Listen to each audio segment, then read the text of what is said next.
जय मसीह की, praise the Lord. परमेश्वर आप सबको आशीष दे। फिर से परमेश्वर का वचन लेकर आपका बीच में आने के लिए परमेश्वर ने आज इस प्रकार की एक अवसर दिया है। परमेश्वर आप सबको बहुत आशीष दे।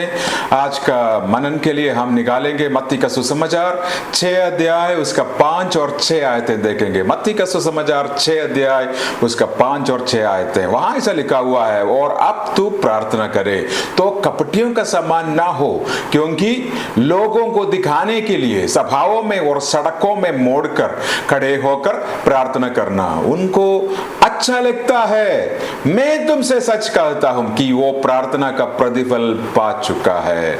6 आयत में ऐसा लिखा हुआ है, परंतु जब तुम प्रार्थना करो तो अपने कोठरी में जाओ और द्वार बंद कर कर अपना पिता से जो गुप्त में है प्रार्थना कर, और तब तेरा पिता गुप्त में देखते हैं तुझे प्रतिफल देंगे। ये जो प्रार्थना है, प्रार्थना के बारे में प्रभु यीशु मसीह ने मत्ती का सुसमाचार 6 अध्याय में हमको शिक्षा दिया है। आज मैं ऐसा प्रार्थना के बारे में बताना चाहूंगा कि 3 प्रकार का प्रार्थनाएं हैं। ये जो आयत पढ़कर कुछ लोग सोचते हैं कि बस हम जब प्रार्थना करने के समय बस ऐसा ही होना चाहिए, और किसी के सामने प्रार्थना नहीं करना चाहिए, और किसी के सामने हम सबका सामने या चर्च में या पब्लिक में हम प्रार्थना नहीं करना चाहिए। क्योंकि प्रभु यीशु मसीह ने मत्ती का सुसमाचार 6 अध्याय 5 और 6 आयत में ऐसा लिखा हुआ कि तुम गुप्त में रहस्य में प्रार्थना करो। भाइयों बहनों, इस बात को समझने के लिए आपको पूरा उसका पृष्ठभूमि को पढ़ना पड़ेगा। 3 प्रकार का प्रार्थना है जो बाइबल में हम देख सकते हैं। सबसे पहले है कलीसिया में जो प्रार्थना है, दूसरा है सार्वजनिक प्रार्थना है, तीसरा है रहस्य में प्रार्थना है। हम देखने जा रहा है कि रहस्य में जो प्रार्थना है, अगर रहस्य में प्रार्थना करें तो क्या हम चर्च में प्रार्थना करना मना है? ऐसा बहुत सारे जो गलत उपदेश आजकल बढ़ रहा है। क्या सार्वजनिक सबका सामने और प्रार्थना करना मना है? अच्छा, सिर्फ हमारा प्रार्थना रहस्य में होना चाहिए। और प्रार्थना 3 प्रकार का है। कैसे? कलीसिया में प्रार्थना करना, सार्वजनिक तौर पर प्रार्थना करना, रहस्य में प्रार्थना करना। 3 प्रकार का प्रार्थना। सबसे पहला का प्रार्थना को जल्दी जल्दी हम देखेंगे, लेकिन आज का हमारा विषय है रहस्य में प्रार्थना करना। उसी के बारे में आज हम परमेश्वर का वचन से मनन करने जा रहा है। सबसे पहले हम देख लेंगे कि पहला सदी का कलीसिया है जो ओरिजिनल कलीसिया। उस कलीसिया में देख सकते हैं कि परमेश्वर का सारे जो उपदेश, परमेश्वर का सिद्धांतों को सही तौर पर इस्तेमाल करते हुए प्रभु यीशु मसीह से सीखकर प्रेरितों ने पहला सदी का कलीसिया जो प्रेरितों का काम में जो हम देख सकते हैं, उसमें हम देख सकते हैं कि वो लोगों ने कैसे किया है। सारे बातें बपतिस्मा का बारे में, प्रभु का बारे में, और जो कैसे कैसे वो आगे सेवकाई, ये सारे जो उपदेश है, सारे कलीसिया का जो सिद्धांतों के बारे में, प्रेरितों का काम, अगर जो बाइबल में जो नहीं लिखा है उस बात को हम विश्वास नहीं करेंगे। सबसे पहला प्रार्थना है कलीसिया में प्रार्थना। 7 जगह में हम देख सकते हैं, अलग अलग जगह में प्रेरितों का काम में, कलीसियाओं में प्रार्थना करते हुए। और मरकुस का प्रेरितों का काम 1:14 में ऐसा लिखा हुआ है। मरकुस का जो कमरा में ये प्रेरितों, परमेश्वर का दास और दासी 120 लोग इंतजार कर रहा है पवित्र आत्मा पाने के लिए। और प्रेरितों का काम 1:14 में लिखा हुआ है, ये सबको स्त्रियां और यीशु का माता मरियम और उसके भाइयां एक साथ एक चित होकर प्रार्थना में लगे रहे। तो मैंने कलीसिया में एक झुंड होकर, कलीसिया ना इमारत है, ना परंपरा है, पारंपरिक है, ना कलीसिया और कुछ भी नहीं। कलीसिया विश्वासियों का एक झुंड है। जहां भी विश्वासी इकट्ठे होते हैं उनको कलीसिया कहते हैं। तो प्रेरितों का काम 1:14 में क्या है?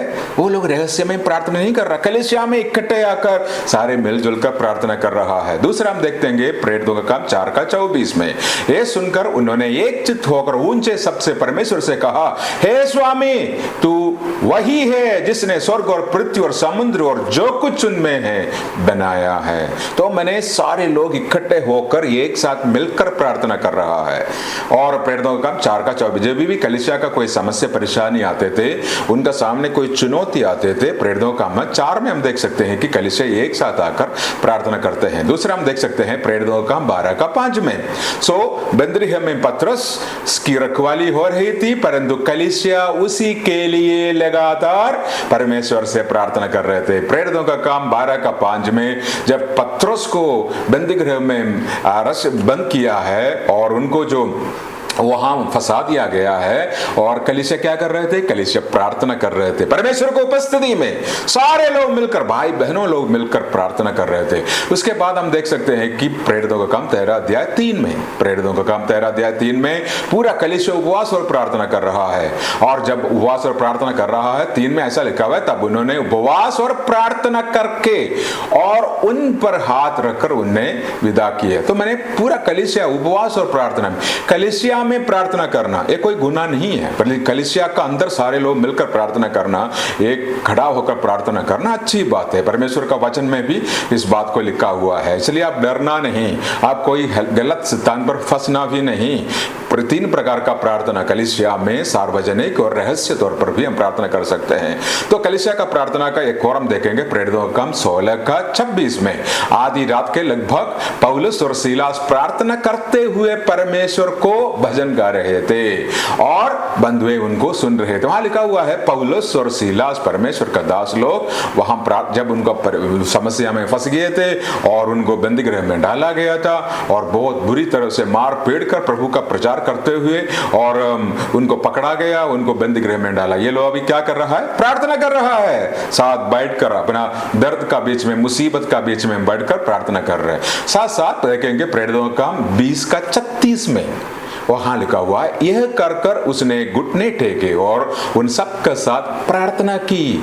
और ये जो पौलुस वहां प्रचार करने के लिए आए और ये सारे जो विरोध हो रहा है, सारे सेवगाई हो रहे, सारे बातें हम देख सकते हैं, लेकिन वहां सबका सामने घुटने टेक के प्रार्थना करते हुए पौलुस को हम देख सकते हैं। प्रेरितों का काम 21 का 5 में भी हम देख सकते हैं, जब वे दिन पूरा हो गए तब वहां से चल गए और सब स्त्रियां और बालक समेत हमारा नगर के बाहर तक पहुंचाया और हमने किनारे पर घुटने टेकर प्रार्थना की। प्रेरितों के काम में 7 जगह में हम देख सकते हैं परमेश्वर का दास और दासी लोग इकट्ठे होकर प्रार्थना करते हुए, और यहां हम देख सकते हैं कि कलीसियाओं में प्रार्थना करने। तो दूसरा प्रार्थना है सार्वजनिक प्रार्थना। सार्वजनिक प्रार्थना में क्या होते हैं कि और ये पूरा समूह इकट्ठे होकर, अभी कलीसिया का अंदर नहीं, अभी किसी कमरा का अंदर नहीं, जो चर्च बिल्डिंग का अंदर नहीं, एक पूरा समाज बाहर आकर इकट्ठे होकर एक दूसरों के लिए या अपना प्रजा के लिए, अपना लोगों के लिए एक साथ प्रार्थना करते हैं। बहुत जगह में बाइबल में हम देख सकते हैं सार्वजनिक प्रार्थना।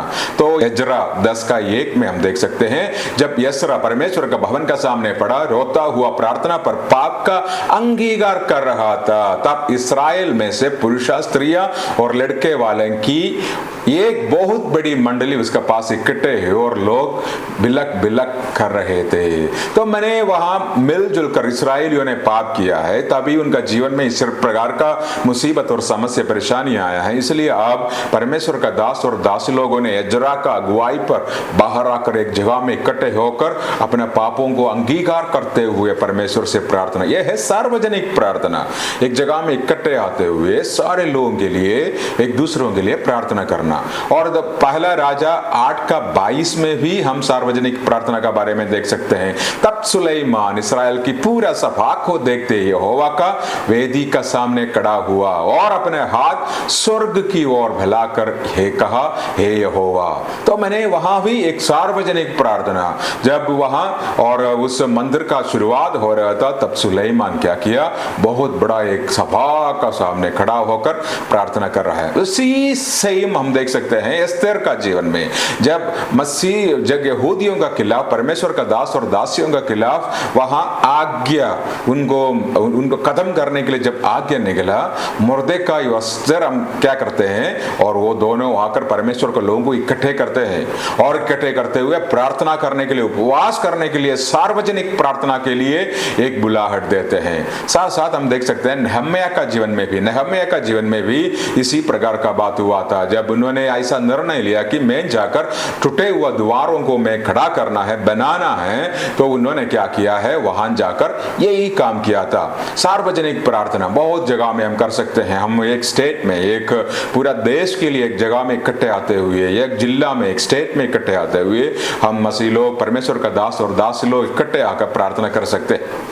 उसको हम सार्वजनिक प्रार्थना, देखो कलीसिया में हम प्रार्थना कर सकते हैं, कलीसिया में प्रार्थना करते हैं और सार्वजनिक तौर पर भी हम प्रार्थना करते हैं। लेकिन आज मेरा विषय है रहस्य में प्रार्थना करना और अपना व्यक्तिगत तौर पर एक प्रार्थना जीवन को आपको डेवलप करना है। हमारा सामने सबसे बड़ी उदाहरण है प्रभु यीशु मसीह। प्रभु यीशु मसीह ने गुप्त रूप से रहस्य में बहुत प्रार्थना की। प्रभु यीशु मसीह नियमित रूप से पिता का सामने रहस्य में एकांत में प्रार्थना करने का अभ्यास करते थे।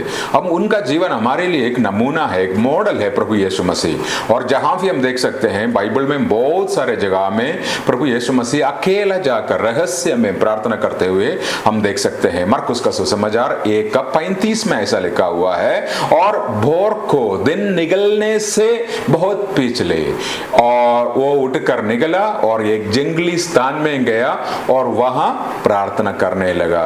और सुबह सुबह और वहां क्या होते हैं कि प्रभु यीशु मसीह वहां गए और एक जंगली स्थान में अकेला बैठकर प्रार्थना करते हुए हम देख सकते हैं।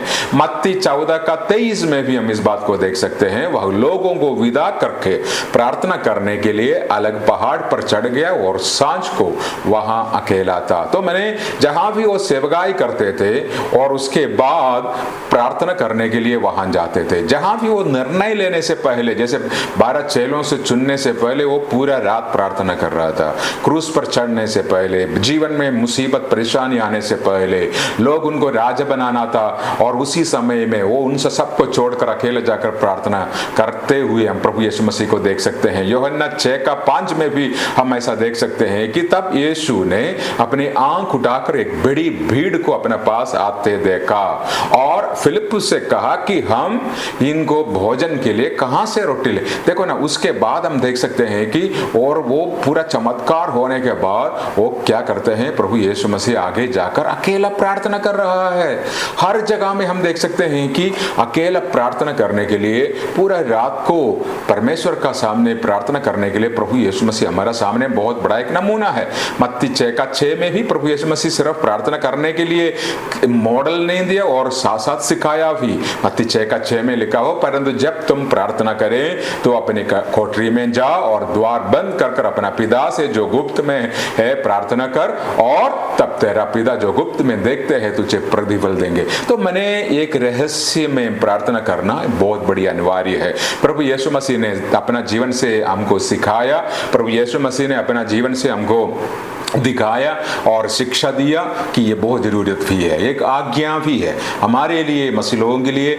व्यक्तिगत तौर पर रहस्य में प्रार्थना करना हमारे लिए बहुत बड़ी एक आशीष का कारण होते हैं। हम सबसे पहले हम देख सकते हैं और रहस्य में प्रार्थना करने से क्या क्या फायदा मिलते हैं, क्यों हमने रहस्य में प्रार्थना करना। सबसे पहले है हम व्यक्तिगत तौर पर जब हम प्रार्थना करते हैं परमेश्वर के साथ एक व्यक्तिगत संबंध, एक दोस्ती बनते हैं। यूहन्ना 8:28 में ऐसा लिखा हुआ है, अपना आप से कुछ नहीं करता परंतु जैसे पिता ने मुझको सिखाया है वैसा ही ये बातें कहता हूं। प्रभु यीशु मसीह कहता है मैं अपना आप को कुछ नहीं करता, मैं देखता हूं परमेश्वर क्या काम करते हैं, उनका शिक्षाएं ने मैंने पाया है, उसी का अनुसार मैं कहता हूं और मैं काम करता हूं। अपने आप को पार्टनरशिप विद गॉड, ये बहुत जरूरी है कि परमेश्वर के साथ एक व्यक्तिगत, अगर आप सेवकाई में बढ़ना चाहते हैं, अगर आप व्यक्तिगत आप परिवार में आपका हर क्षेत्र में आप आगे बढ़ना चाहते हैं, ये आपको डेवलप करना पड़ेगा। बहुत बड़ा जो बिजनेस लोग हैं, मैं जो मसीह लोग हैं, जो परमेश्वर का दो दास लोग हैं, उनसे मैंने बहुत गवाहियां मैंने सुना है, वो खंडों खंडों तक प्रार्थना करते हैं उनका स्टाफ के लिए, उनका बिजनेस के लिए, उनका फ्यूचर के लिए, क्योंकि उनका जो रहस्य में जो प्रार्थना जो करते हैं वो परमेश्वर के साथ बहुत अच्छा एक संबंध बनाने के लिए उनको मदद और सहायता करते हैं। भाइयों बहनों, ये बहुत जरूरी है।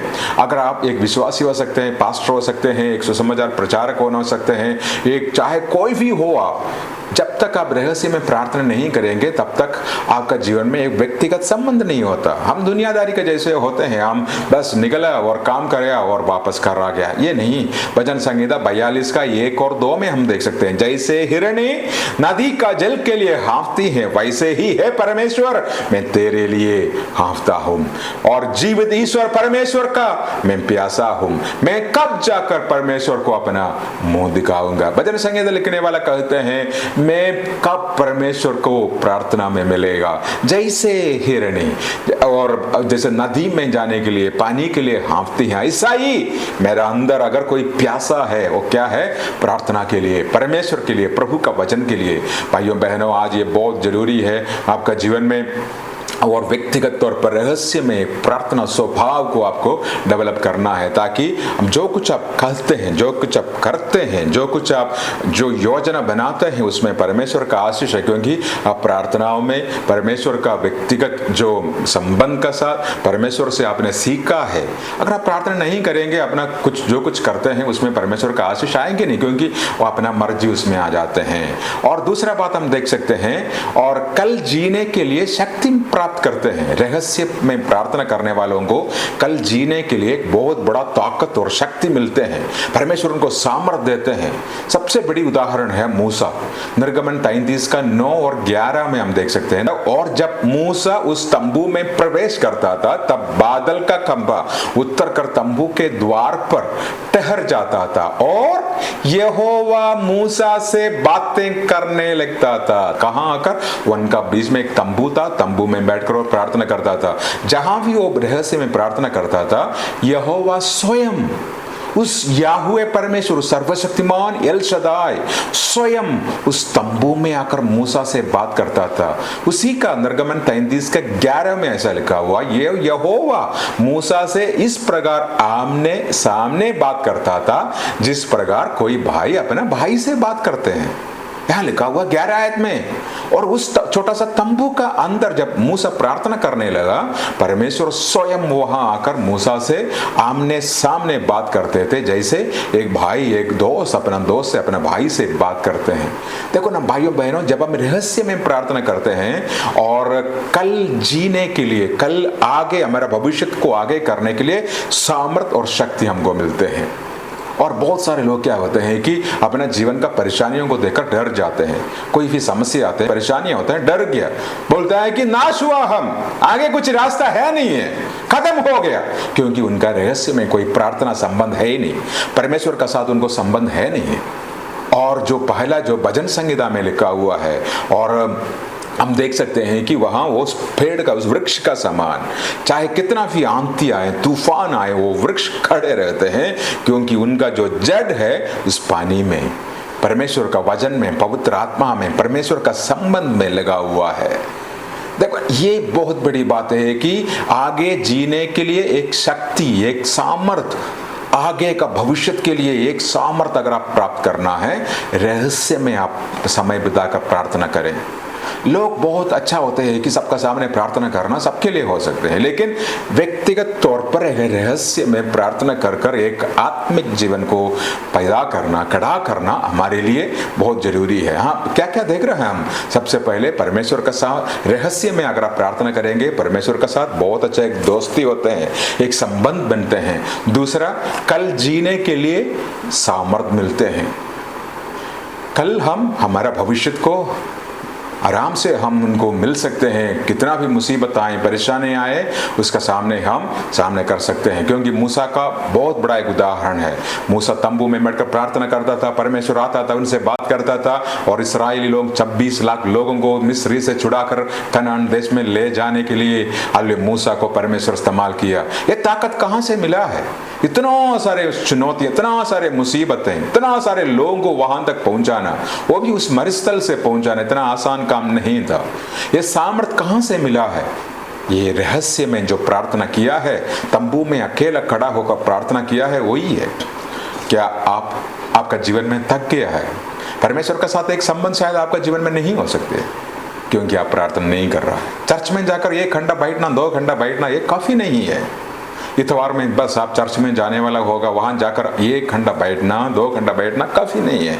आप व्यक्तिगत तौर पर 1 घंटे, सुबह 1 घंटे, शाम को 1 घंटे, और व्यक्तिगत तौर पर आपको एक प्रार्थना जीवन डेवलप करना पड़ेगा। प्रभु यीशु मसीह का जैसे प्रभु यीशु मसीह जो भी कुछ करते थे, परमेश्वर से सुनते हुए करते थे। क्योंकि वो हमारे लिए बहुत बड़ा नमूना है। रहस्य में प्रार्थना करने से तीसरा जो फायदा क्या है, व्यक्तिगत प्रार्थना करने वालों को पाप का अवसर नहीं मिलता। व्यक्तिगत प्रार्थना में अगर आप समय बिताएंगे, रहस्य में आप प्रार्थना करेंगे, आप पाप नहीं कर सकते, क्योंकि आप परमेश्वर का उपस्थिति में मिलते रहते हैं। ये जो मैं बोलने जा रहा है, आप थोड़ा ध्यान से सुने। वे एक व्यक्ति रहस्य में प्रार्थना करते हैं या व्यक्तिगत तौर पर परमेश्वर का साथ लगाया हुआ है, वो व्यक्ति पाप नहीं कर सकता, चाहे वो गुप्त चुपते चुपते या रहस्य में या किसी क्योंकि वो रहस्य में परमेश्वर का साथ मिला हुआ है। उनको पता है उनका प्रार्थना का साथ क्या हो रहा है। जो व्यक्ति रहस्य में प्रार्थना करते हैं वो पाप नहीं कर सकता। लेकिन दूसरा लाइन सुनना, किंतु जो व्यक्ति रहस्य में पाप करते हैं या एक पापमय जिंदगी जीते हैं, वो रहस्य में प्रार्थना भी नहीं कर सकते। व्यक्तिगत तौर पर उनका जीवन में अगर कोई प्रार्थना जीवन है नहीं है, उसका अर्थ है उनका जीवन में कुछ ना कुछ पाप है, उनका जीवन में कुछ ना कुछ उनको रुक रहा है, परमेश्वर के साथ संबंध बनाने से उनको रुक रहा है।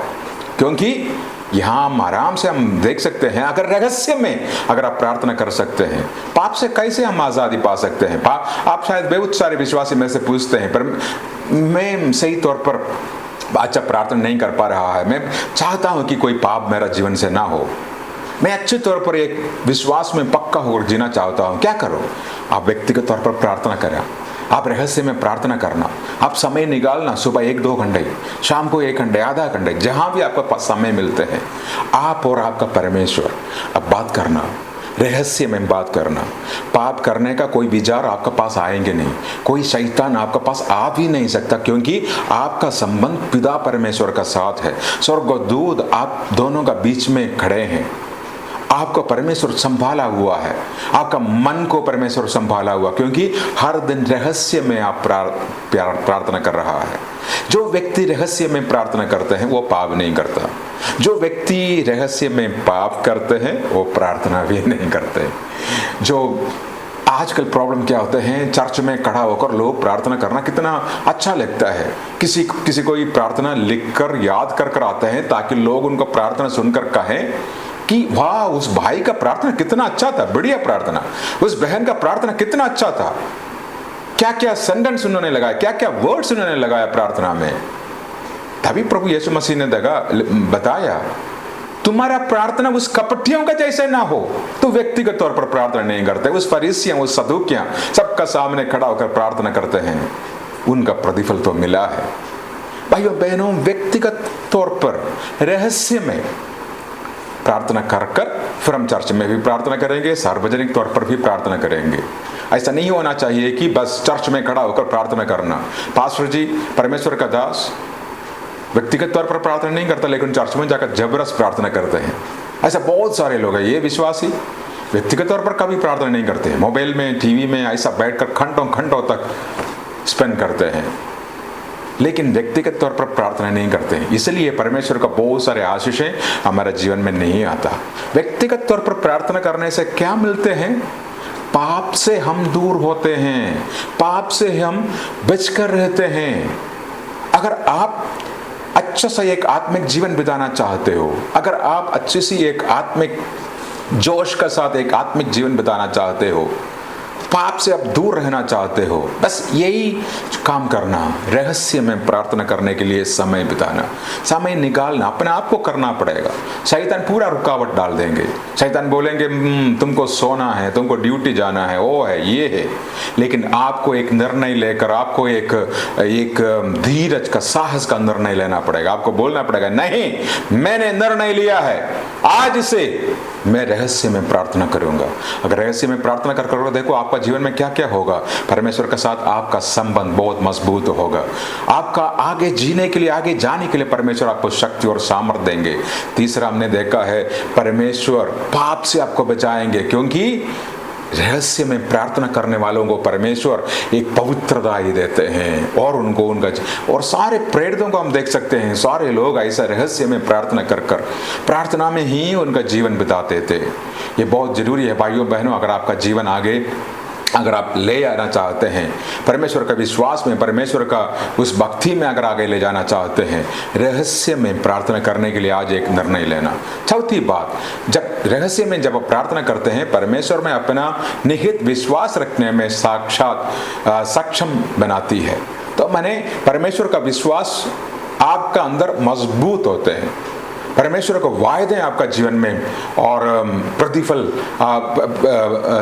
दिखाते हुए हम देख सकते हैं।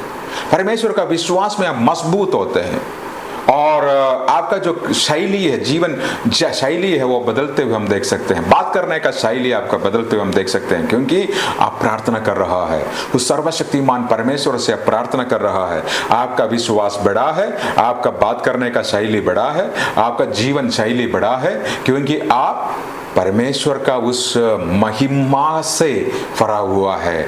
जब आप परमेश्वर को उपस्थिति में आते हैं, यही आपका जीवन में आते हैं। प्रेरितों के काम 4 अध्याय में देख सकते हैं, जब चेले साधारण लोग थे, ये लोग मछली पकड़ने वाले मछुआरे, उनके द्वारा बड़े बड़े काम होते हुए जब लोगों ने देखा, वो कहते हैं कि ये कौन है ये लोग, ये तो वही मछुआरे।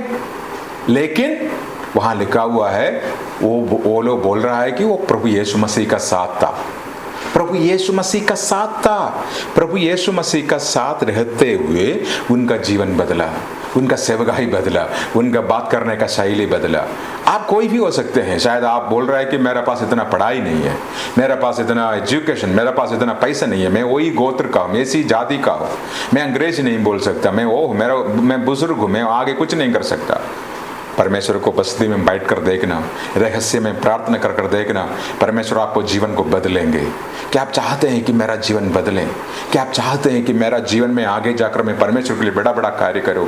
क्या आप चाहते हैं परमेश्वर का उपस्थिति में परमेश्वर आपको इस्तेमाल करते हुए, अभिषेक के साथ परमेश्वर आपको इस्तेमाल करते हुए देखना चाहते हैं? बस इतना ही करना है, समय निकाल दीजिए अपना समय को, बैठ लीजिए प्रभु का उपस्थिति में, ताकि परमेश्वर वहां से एक नया काम आपका जीवन में शुरू करेंगे। दानियल का बारे में हम देख सकते हैं कि दानियल भी ऐसा ही था।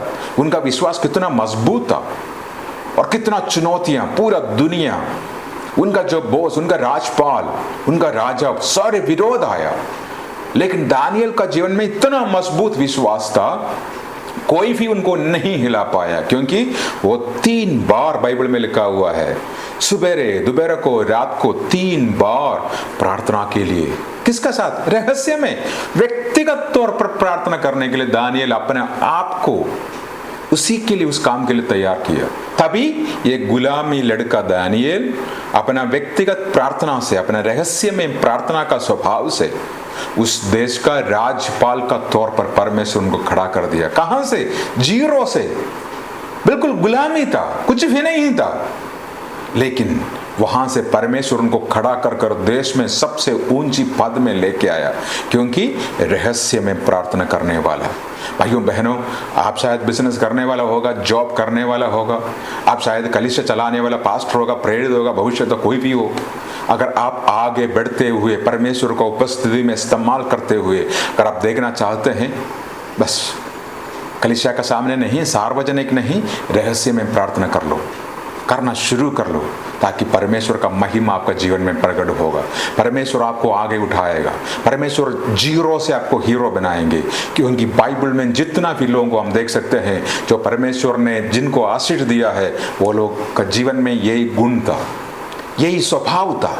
आज मैं इस संदेश के द्वारा आप सबको भाइयों बहनों उत्साह करना चाहता हूं।